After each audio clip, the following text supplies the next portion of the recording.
One last thing to note before we dive into some code is that Capi addresses both the static and dynamic use cases. In other words, if an app doesn't know which chain it may target, it can reflect on the chain at runtime to deduce the means of interacting with it. For most cases in which we do know ahead of time which chains we're targeting, Capi packages a novel approach to getting a chain-specific, narrowly typed API. And this affords us a great level of safety as we compose interactions potentially spanning many chains. So to begin with, let's do a dynamic read of some on-chain data, just to say we've covered the dynamic use case. And then we'll dive into more well-typed experience. So we're in a plain old TypeScript file. Let's first write an import statement. And we're going to import from Dino's registry. However, we could, of course, import from npm. But this is good for now. And we'll also specify the version. All right. We'll bring in entry read, along with a reference to the Polkadot relay chain. This value, it encapsulates an RPC URL, as well as the provider, but you could do this for any chain. Let's now bind to Polkadot. So entry read equals entry read Polkadot. And we'll use this to, let's get the active era. We're going to read from staking. We'll get the active era. And this accepts no keys. It's a storage item, so we're going to leave the keys blank. Now, what's going to happen? Whoops, let me get out of this stuff.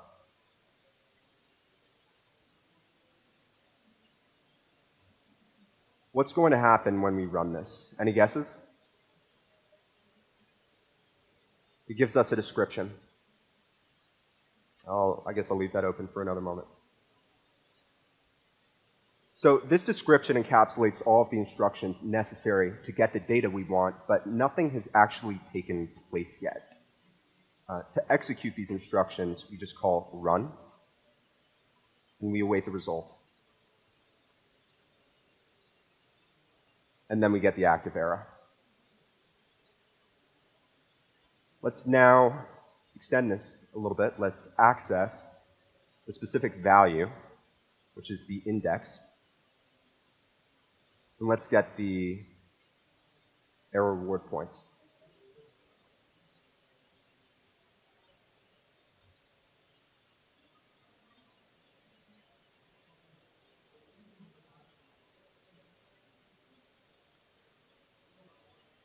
So we've just done a derived read. All right, we modeled this multi-step interaction, and we executed it at once. And this behavior could be compared to that of Rust iterators. They're lazy. This means that we can compose and flatten these instructions, parallelize their execution on your behalf, and over time, you can optimize how instructions of different kinds are folded and executed. Now, let's take this example a step further by creating a local for the result. And if we look at, I guess, the root effect, we see that contains the successful type as well as then this type, which is a union of all of the errors that we may encounter during execution. So this is kind of a not very friendly type right here. Let's discriminate. If result instance of error, result, else, result. And let's hover over. We see that here we do have the error subtypes. And here we have, wait a minute, it's typed as any. This is unacceptable. We can do better. All right. Let's see, is there anything else we should cover in the effect system? Yeah, I guess one last note on this format. And you see the encapsulating type is, we call it an effect. Well, you, the developer, by crafting these effects, don't need to explicitly manage the flow of interdependent requests. You don't need to think about what parts of the request can be reused and when. You may also notice we never explicitly open or close any connection. The life cycle of a connection is managed under the hood, and this is because we have this comprehensive description. We can know ahead of time when we need to open and close connections. You just declare your data requirements, and Capi takes care of the rest. All right, let's get rid of this and go for the nicer, narrower developer experience. So first things first, we'll clear this out. We're going to go ahead and run from the Dino registry again, although you will be able to do this with Node, and we can talk about that later if you'd like. But we're going to go ahead and run this serve script. Okay, we have this server. Let's go ahead and copy this. We're going to import from that server. And we see it's suggesting Capi versions. We'll go with the latest beta. Okay, we see proxy. And then we see some suggestions. Granted, you could input anything here. And I would actually really like it if one of you could think of an RPC URL that we could try out at the end if we have time. We'll just go for Polkadot, latest version. We'll grab from palettes, staking. And here we see these symbols, and they have the associated TS docs attached. We'll grab the active era, and we'll grab the era's reward points. Say the index is equal to active era dot entry dot read. Same as before, we'll access the value. Here you see that we have some inference going. We're going to select the index.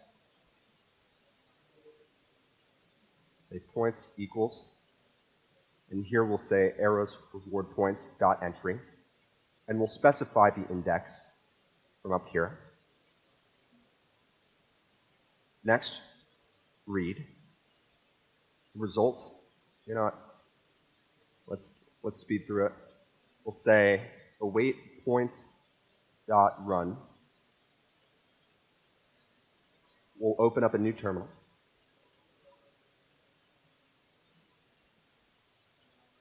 We'll run this, and we see that we get the same result as before.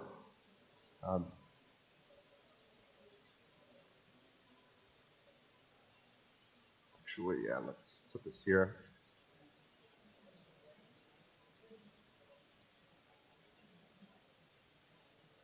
However, this time, the value is narrowly typed. So if we try and access something that doesn't exist, we're of course going to get a type error.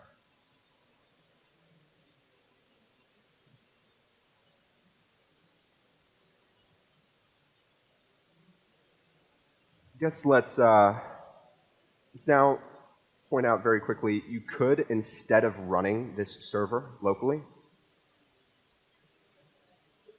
you could import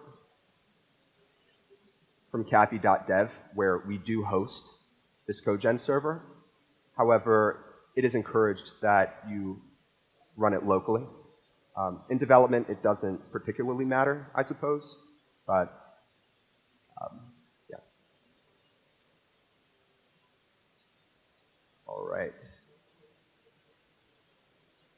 Let's go ahead and run that server again. And up here, we're going to input same as before, except now let's interact with a development chain, because when you're tinkering, you likely don't want to interact with a production network. We'll go for Polkadot. And this time, let's do system. We'll grab from account. Let's also import from mod.ts, test util /mod.ts.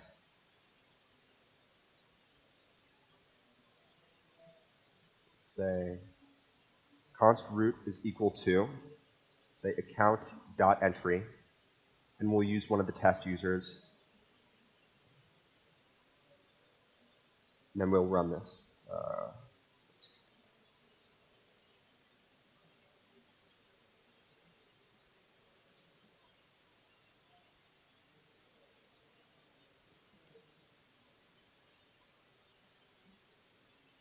And we get the account data of the Alice user.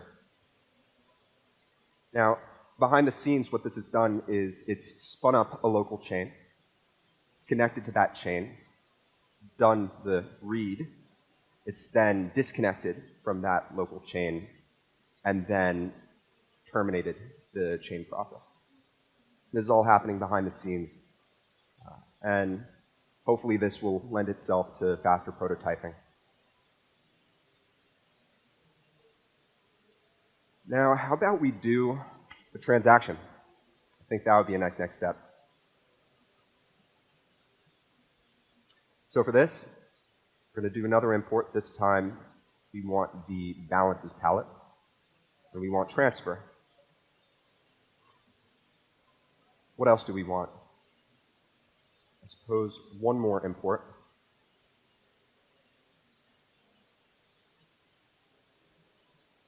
Extrinsic. One thing to note, this is starting to look like a lot, isn't it? There's a lot of text for import statements. Well, you can utilize import maps to remap large parts of this. And this is a convention utilized across projects nowadays. So you can imagine taking this entire leading text and just map this to Polkadot or something of the sort. But for now, we'll leave it in its expanded form. Oops. So, time to do the transaction.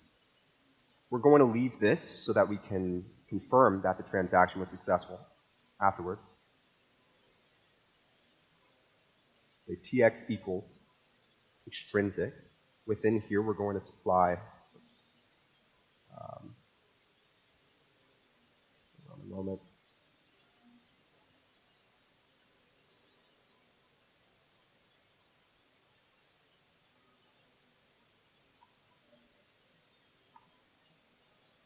Within here, we're going to supply the sender. So t dot, and we'll send from Bob. And then the call is going to be transfer. The destination is going to be Alice.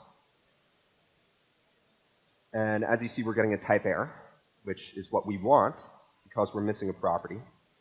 All right, that final property is value. We'll send something arbitrary. It seems fitting. We're going to go ahead and sign this from Bob. One thing to note, you can use your own signing logic. You could even use a Polkadot.js signer. So that is good for the browser, since most wallets today do integrate with Polkadot.js. So there's compatibility there. And we're going to watch this.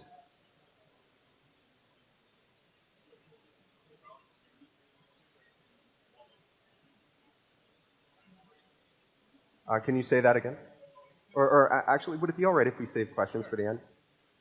I appreciate it. Thank you. All right, here we'll go ahead and log out the status. Now, the RPC server serializes a transaction status in kind of a strange way for us JavaScript people. It takes enum variants that don't have any associated data and it just turns them into strings. So here we're going to have to do this discrimination. If type of status is not equal to string, and then we're able to check for some of these properties. So we want to get the finalized hash. And once it's finalized, that's terminal. So we'll bring in this end, return end status.finalized. and then return. Now, one thing to note is if we hover over this TX, you see it's an effective hash. This is very important. Within this observation of on-chain events, we can then take a value, end the observation, and then interact with it as if it's any other effect. It's very important for composability. So this appears to be what we want to do. We want to send this transaction, and then we want to do this read, say, Alice account data. We'll go ahead and run the TX. And finally, we'll read the account data.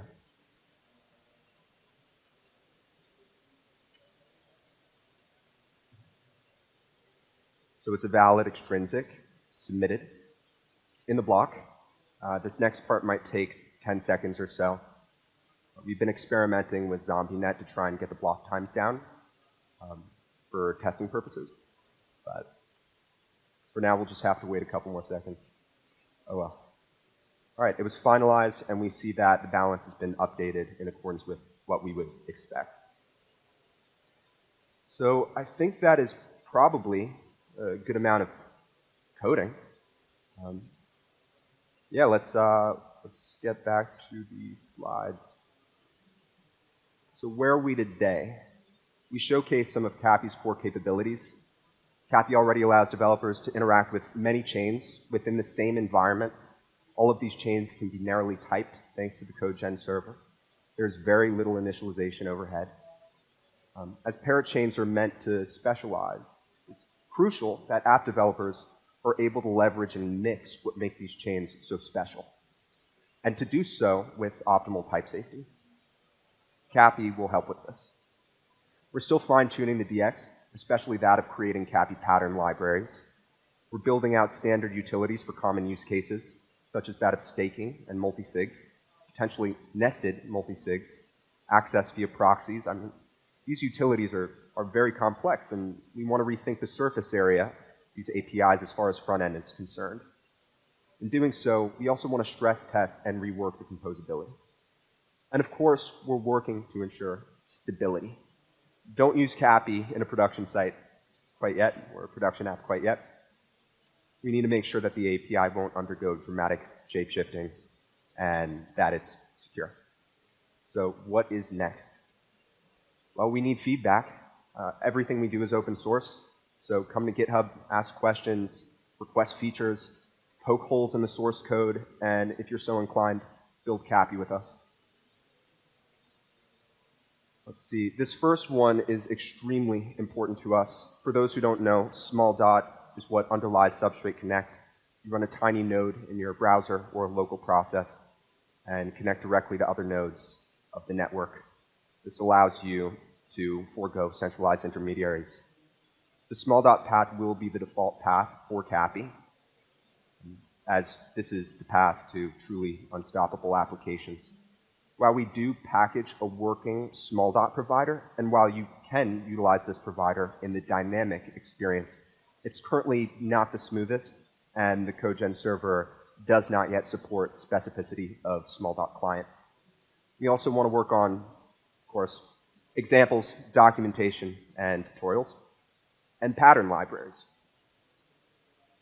We're currently building out pattern libraries for, well, for example, multisig, so simpler management of multisigs. Historically, this is quite a complex workflow involving derived reads of time points and other complexities that are kind of unnecessary for front-end devs.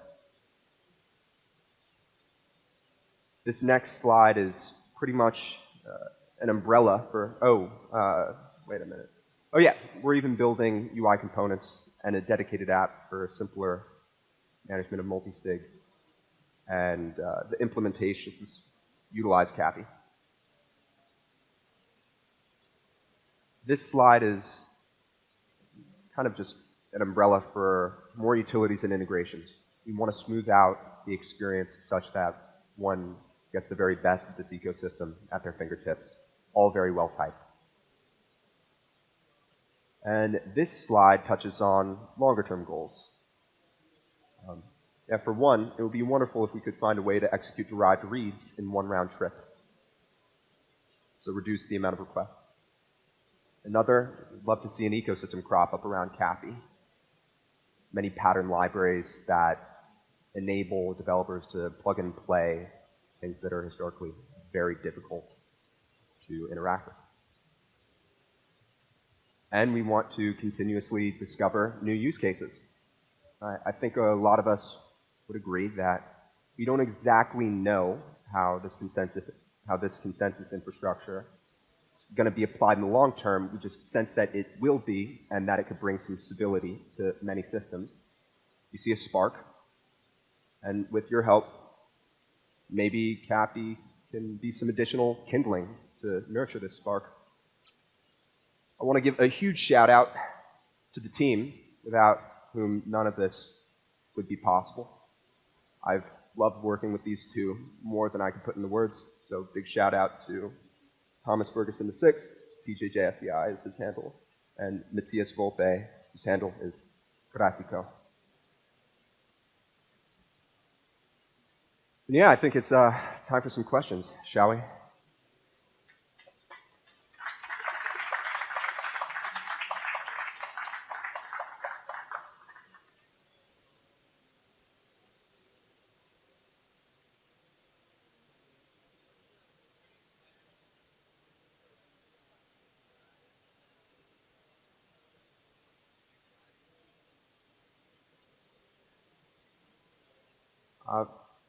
So let's unpack that for custom RPC APIs in particular. Yeah, so right now, the RPC type information isn't accessible via the frame metadata. We would like to get it into frame metadata v15, in which case we could do some pretty cool code gen on that front. I think that is the likely direction. Right now, we've had to manually write some of the RPC and some of the primitive types in TypeScript, which has been fun, but it would be nice to generate it.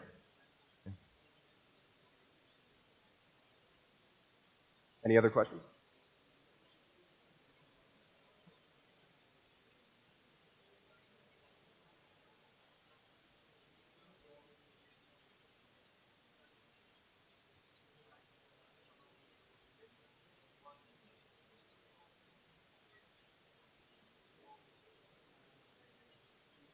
It's a great question. I think it's up to the community to kind of figure out what the right surface area for their pattern libraries is. Capi itself exposes raw utilities for interaction with like the codec derivation. So all the pieces that make this experience work can be utilized independent of one another. Yeah, I would imagine most developers could do with a much higher level surface area, but we'll find out over time.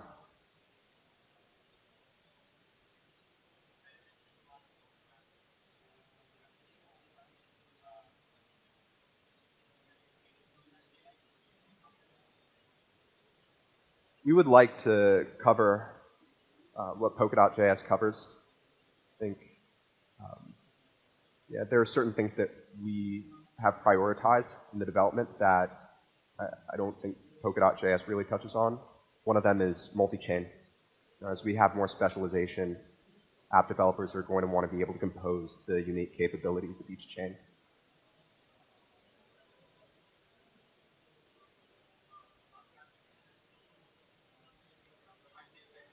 All good. It's definitely something that we want to tackle, and soon. You can currently derive codecs for smart contract types, which means that you can use Capi to take care of that low-level encoding and decoding that you would have otherwise had to rely on Polkadot.js for. But it's still there aren't like high-level. There is no high-level API quite yet for smart contract.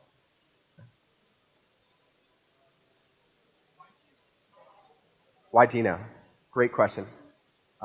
Well, I guess the simplest answer is because we want to be able to address the needs of many developers, whether they're developing applications for the browser or for Node, Dino is this nice middle ground. Its APIs are all browser standards, and you're able to utilize DNT, which is a great tool for transforming a Dino project into its Node counterpart.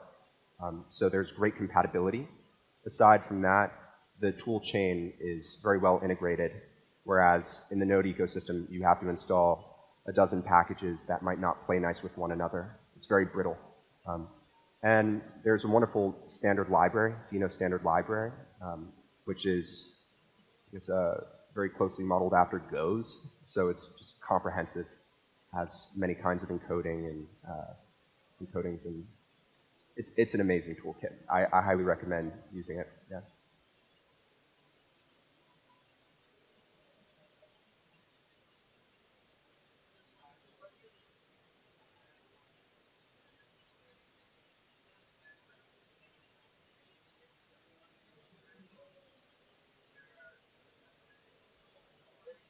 Yeah, yeah.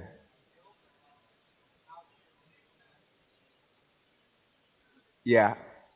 I think hopefully the effect system will tackle this. You could have an effect which reads what is the current version and then delegates to one of two effects. One for, I suppose, the current version, but then the other effect for what will be the new interaction. Now, we definitely want to craft a nice code gen experience for that migration so that you don't have to be up at 2 in the morning doing the operations work of making sure that you switch to the new version of your website when the upgrade happens.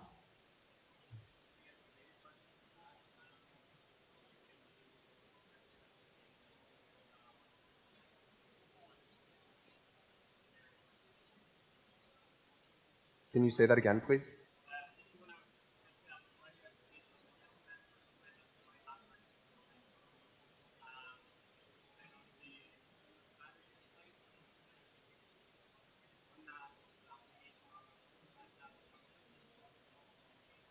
Do you mean a means of migration from the test network version to the... I don't know if that would end up being super useful. I mean, potentially. I think what we could do, though, is integrate more closely with ZombieNet so that you could provide your own binary or really tweak the network, ensure that the types are in alignment with whatever is live. So that could solve the same problem. Yes, you could fork a network effectively.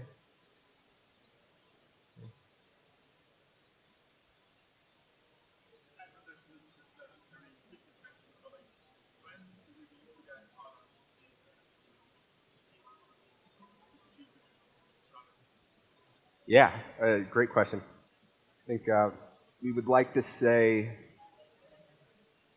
March, but we need to do this right. We would like to build something that developers take and then utilize to craft experiences, and whatever API we give to developers, it's you don't want to switch it up immediately afterwards. Yeah, so, but hopefully soon. That's as much as I'm going to say on it. Yeah. What? Yes, soon. Trademark.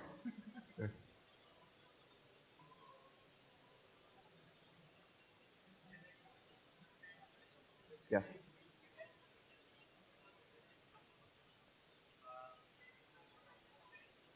Yes.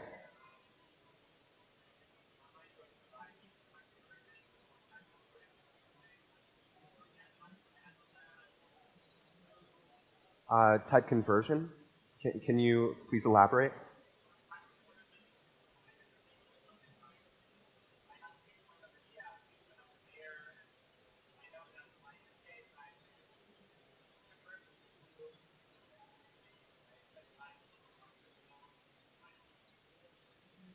Gotcha.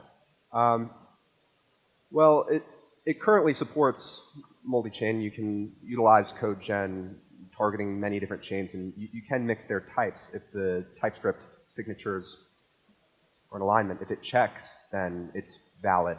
Now, who knows? There might be edge cases ultimately where maybe a certain integer type is treated differently on one chain from another, or they plugged in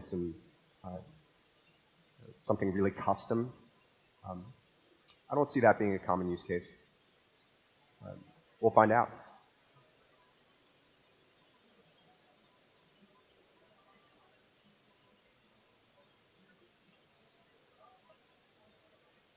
Yes, you can. Can you say that again? Or wait, I have this thing. What am I doing? I'm going to throw it if I hit someone on the head. Sorry. Working? Yes. Now, earlier you told that when you start Dino, you fetch all the data and then you close the connection. But you can also keep it open for subscriptions. Yes. Keep listening. Yes. And can you then also expose that to a front end through a WebSocket or something else? Expose it to a WebSocket? Yeah, for example, if you have an Explorer that now uses Polkadot.js as an intermediary, and we'd like to shift to what you have built, how would you keep listening to the changes from the node server? Yeah, it depends on your server, but within the listener, you can just take the given events or statuses and push them, I would imagine. But it is going to be very server specific. Yeah. Okay. Cool.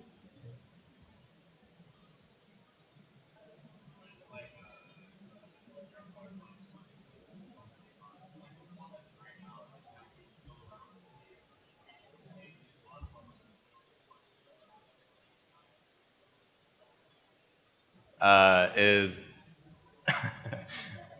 implemented, or are there certain things that you would consider like critical functionality that's still not ready? All the core capabilities are in place. I think right now we just need to smooth out the effect system so that we can be sure that when pattern library developers take this toolkit, that the things they build are built in a way that we're going to be comfortable with for a long time. Right, okay. So you could theoretically today build an app using the Capi as it is right now. It covers most use cases, you think? If you're willing to, if you're willing to, yeah, be courageous, work with a slightly shifting API. Yeah, you could in theory. I would encourage you to check out the examples directory, which contains a lot of the kind of common applications of Capi. That might, if you like the API and you like to build some apps with it, that would be amazing. We need feedback. Be very appreciative. Okay, thank you. What? Right. Yes, we are going to. And things will break, but it's what we do. Okay. Hey, what's the ETA on those like reference implementations of the pattern libraries? I think you were crafting like multi-sigs and a couple of other pattern libraries that you're working on. Yeah, we're tackling that in the next few weeks. I generally don't like approximating time.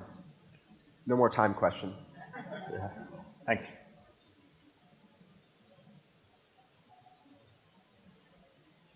I didn't say no more questions, just no more time questions.